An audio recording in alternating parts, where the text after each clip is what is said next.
दंडवत हो।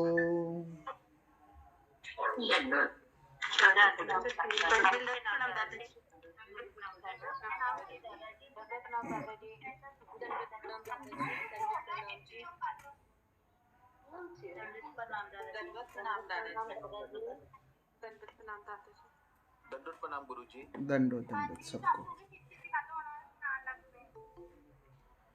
श्लोक क्रमांक 6। दुर्योधन प्रथम द्रोणाचार्य के पास जाकर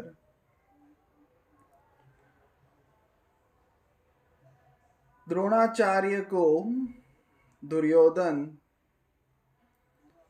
पांडवों की सेना के बारे में बता रहे हैं। प्रथम ही दुर्योधन द्रोणाचार्य को क्या बोलते हैं कि पांडव सेना जो है उसमें जो बड़े बड़े योद्धा हैं वो सब क्या है, किसके समान हैं? तो भीमार्जुन समायुधि, भीम के समान बलवान और अर्जुन के समान अस्त्र शस्त्र की विद्या जानने वाले हैं। तो 3 श्लोकों में दुर्योधन द्रोणाचार्य को पांडव सेना के जो योद्धा हैं उनके बारे में बताता है। अत्र शूरा महेश्वासा भीमार्जुन समायुधि युधानो विराटश्च द्रुपदश्च महारथ। श्लोक क्रमांक 4 से लेकर श्लोक क्रमांक 6 तक युधामन्युश्च विक्रांत उत्तमोजाश्च वीर्यवान सौभद्रो द्रौपदेयाश्च सर्व एव महारथ। यहाँ तक जो दुर्योधन है ये पांडव सेना के बारे में, जो पांडव सेना में जो मुख्य मुख्य योद्धा है उनके बारे में बताता है। कल हमने जो योद्धाओं के बारे में पढ़ा था वो थे दृष्टकेतुश्च चेकितान काशीराजश्च वीर्यवान। इन योद्धाओं के बारे में हमने पढ़ा था।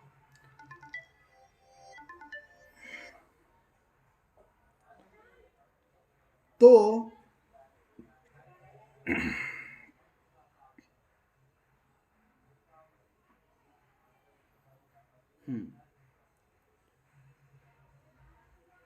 संजय धृतराष्ट्र को बोलते हैं कि दुर्योधन क्या बोल रहा है। ये सब जो चल रहा है वो क्या है, संजय अपना आंखों देखा हाल सब धृतराष्ट्र को बता रहा है।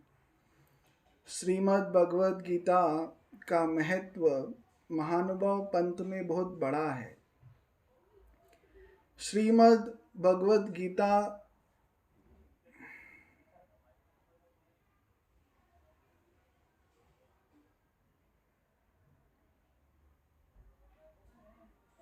श्रीमद् भगवद गीता के विषय में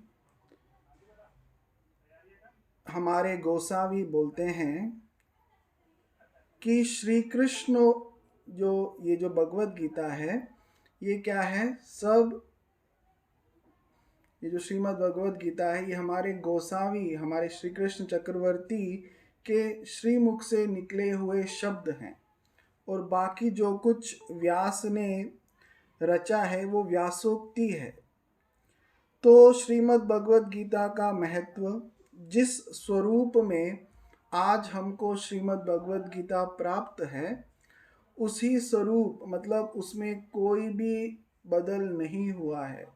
अगर ऐसा होता तो हमारे गोसावी श्रीमद् भगवद गीता की स्तुति नहीं करते। और इस श्रीमद् भगवद गीता का महत्व इतना है कि हमारे गोसावी क्या है, उत्तरापंथ जाने की प्रवृत्ति तक क्या है इस श्रीमद् भगवद गीता की वजह से छोड़ रहे थे कि अगर महिम भट्ट आएंगे और हम उनको श्रीमद् भगवद गीता निरूपण करेंगे तो हमारी उत्तरापंथ जाने की ये जो प्रवृत्ति है ये दूर हो जाएगी।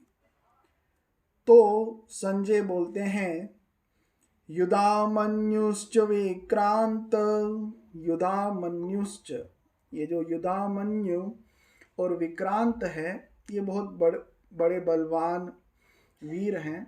और युधामन्यु और उत्तमोजाश्च ये क्या है, अर्जुन के रथ की रक्षा के लिए नियुक्त किए गए थे। तो इनको रात के समय ही अश्वत्थामा मार डालते हैं, सोते हुए ही इन दोनों को मार देते हैं। सोभद्र, सोभद्र मतलब सुभद्रा के पुत्र अभिमन्यु, ये बहुत बड़े शूरवीर हैं। तो अभिमन्यु इन्होंने गर्भ में ही, अपनी माता के गर्भ में ही चक्रव्यूह में कैसे प्रवेश करना है इस विषय में उन्होंने गर्भ में ही जानकारी ले ली है। इसलिए आप जब क्या कर रहे हैं, जब चक्रव्यूह की रचना कर रहे हैं तो उस समय इस बात का ध्यान रखें कि ये जो अभिमन्यु है इसने क्या है, ये चक्रव्यूह को भेदने का ज्ञान इसने अपनी माता के पेट में ही सुन लिया है। और अभिमन्यु की मृत्यु दुशासन के पुत्र के द्वारा उनके सर पर गदा से अनीतिमंत से मारने पर अभिमन्यु की मृत्यु हो गई। युधामन्युश्च विक्रांत, उत्तमोजाश्च वीर्यवान्, सौभद्रो द्रौपद्याश्च सर्व एव महारथ। द्रौपदी के पुत्र, पहले हमने सौभद्र बोला तो सौभद्र मतलब सुभद्रा का पुत्र अभिमन्यु। सुभद्रा ये श्री कृष्ण चक्रवर्ती की बहन थी। सौभद्रा, सुभद्रा का पुत्र अभिमन्यु। द्रौपद्याश्च, द्रौपद्याश्च मतलब द्रौपदी के 5 पुत्र युधिष्ठिर, भीम, अर्जुन, नकुल और सहदेव, इन 5 के द्वारा द्रौपदी के गर्भ से जो पैदा हुए वो कौन कौन से हैं, तो प्रतिविंद, सुत सोम, श्रुतकर्मा, स्थानिक और श्रुतसेन, ये 5 पुत्र जो हैं ये द्रौपदी के पेट से 5 पांडवों के 5 पुत्र। प्रतिविंद, उसके बाद सूत सोम, श्रुतकर्मा, स्थानिक और श्रुतसेन, इन 5 पुत्र की हत्या क्या है, किसने की, तो अश्वत्थामा ने रात को सोते हुए की। अश्वत्थामा दुर्योधन को वचन देते हैं कि मैं पांडवों की हत्या कर दूंगा, और जाते हैं।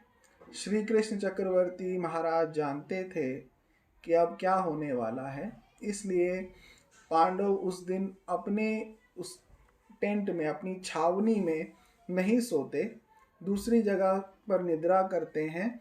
और अश्वत्थामा आकर वो जो 5 पुत्र है उनको पांडव समझकर मार डालता है। और ये सब जो हैं ये कैसे हैं, सर्व एव महारथ। महारथी किसको कहते हैं, एक साथ 10,000 धनुधारी जो योद्धा है उनका संचलन करने वाला महारथी कहलाता है। समझ में आया?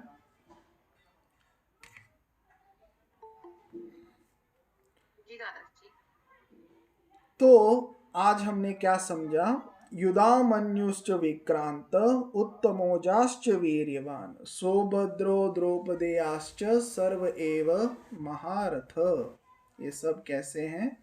महारथी है। अब अगले श्लोक से, जो अगला श्लोक जो है अगले जो 9 श्लोक हैं,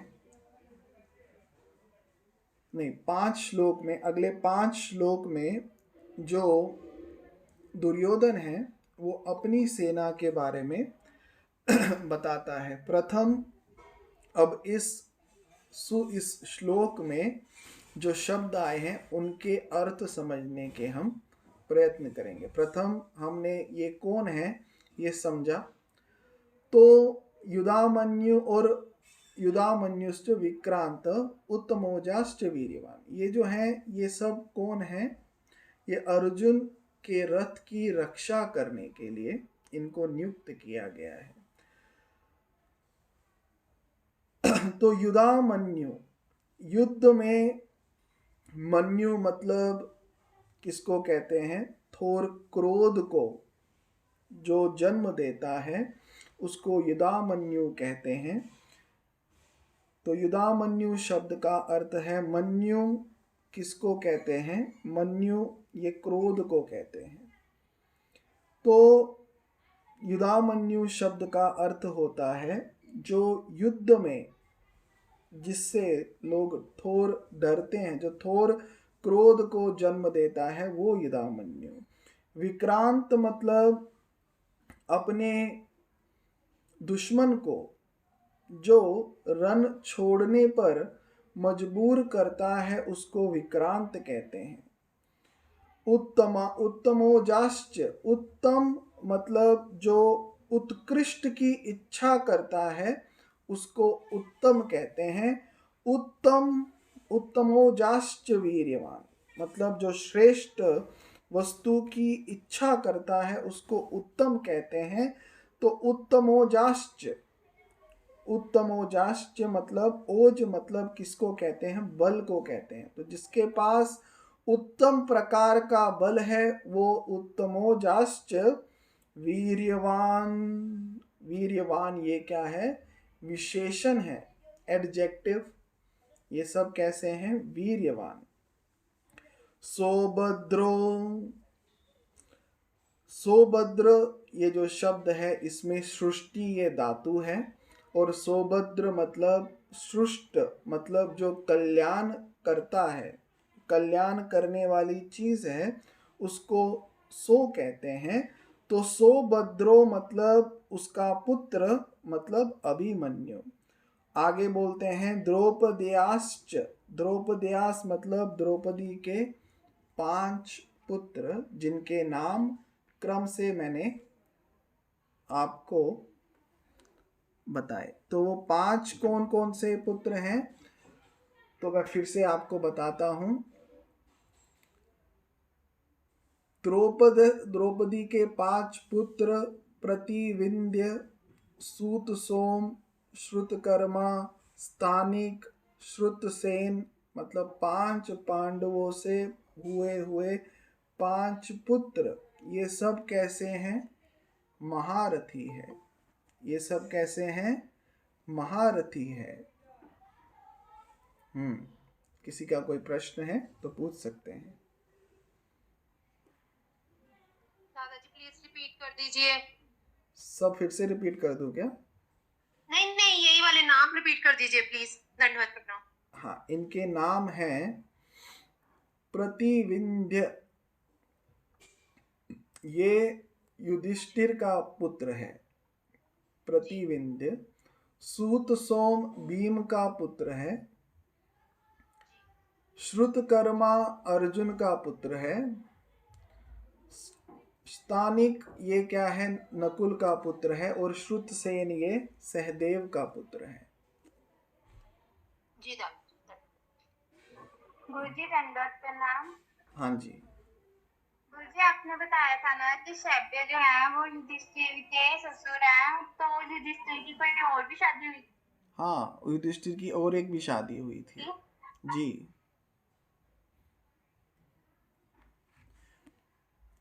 ओके दादाजी। और किसी का कोई प्रश्न है?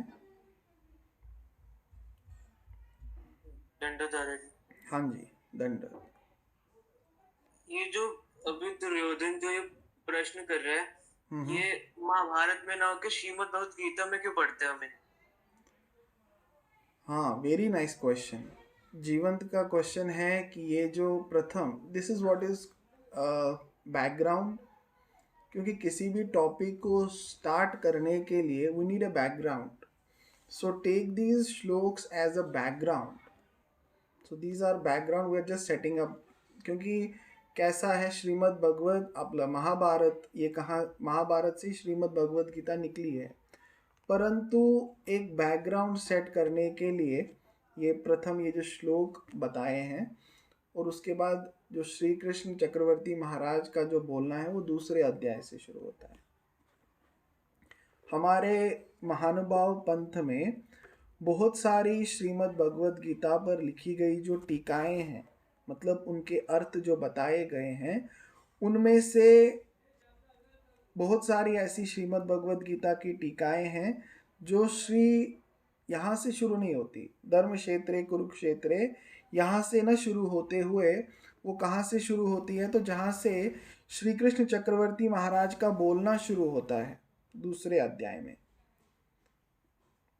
जो दूसरे अध्याय का श्लोक नंबर 2 है, वहाँ से क्या है, हमारे श्री कृष्ण महाराज का बोलना शुरू होता है। तो बहुत सारी श्रीमद् भगवत गीताएं हमारे पंथ में ये यहीं से शुरू होती है,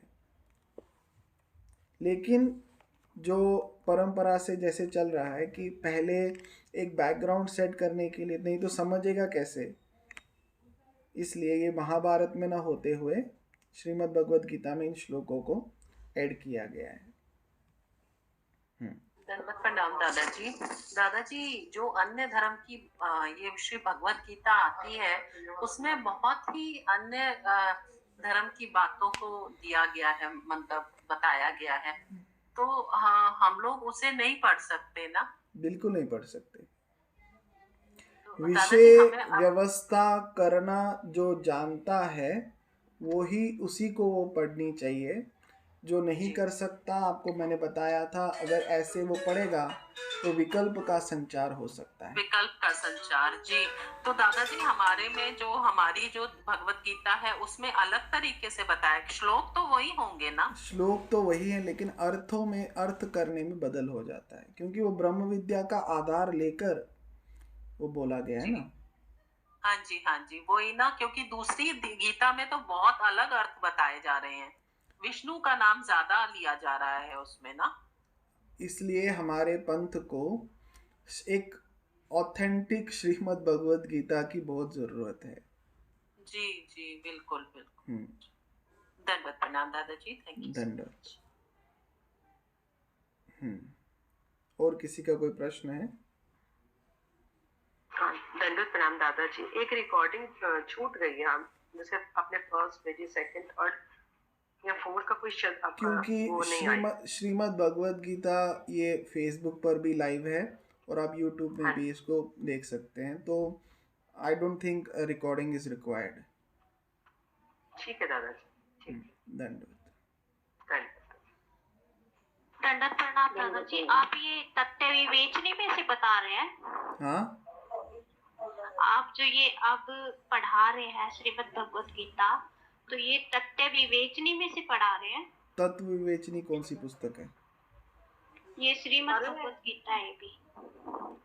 नहीं, ये हमारी श्रीमद् भगवत गीता सारंगधर पुष्देकर नाम के हमारे एक आचार्य हुए हैं, उनके द्वारा रचित केवल्य दीपिका।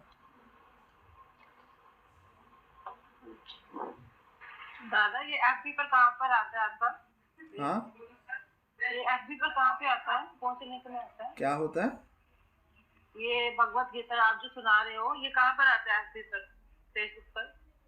फेसबुक पे मेरे अकाउंट पे आता है जी। आपका मतलब क्या डालना है उसमें? मेरा नाम डाल दीजिए, आ जाएगा। दादा, दंडोत, हाँ जी। वो भगवत गीता में ये भी लिखा है कि और जो गीता को पढ़कर उसका आचरण नहीं करता उसको पाप लगता है, अच्छा नहीं होता। ऐसा कुछ नहीं होता। परमेश्वर धर्म में अप्रत्यवायु नहीं होता। अप्रत्यवायु मतलब किसको कहते हैं कि अप्रत्यवायु मतलब देवता के धर्म का आचरण करते हुए अगर देवता ने जैसा आचार करने को बोला है वैसा आचार हम नहीं करते तो अप्रत्यवायु के नरक होते हैं।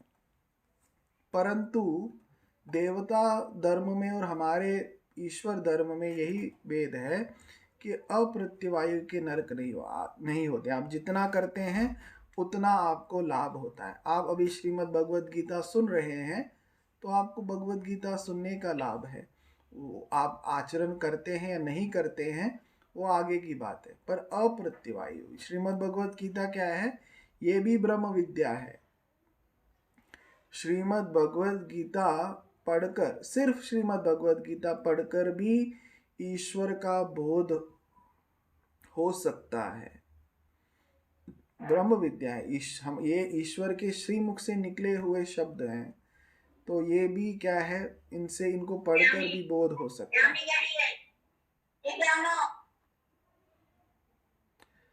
चलो दंडवत हो।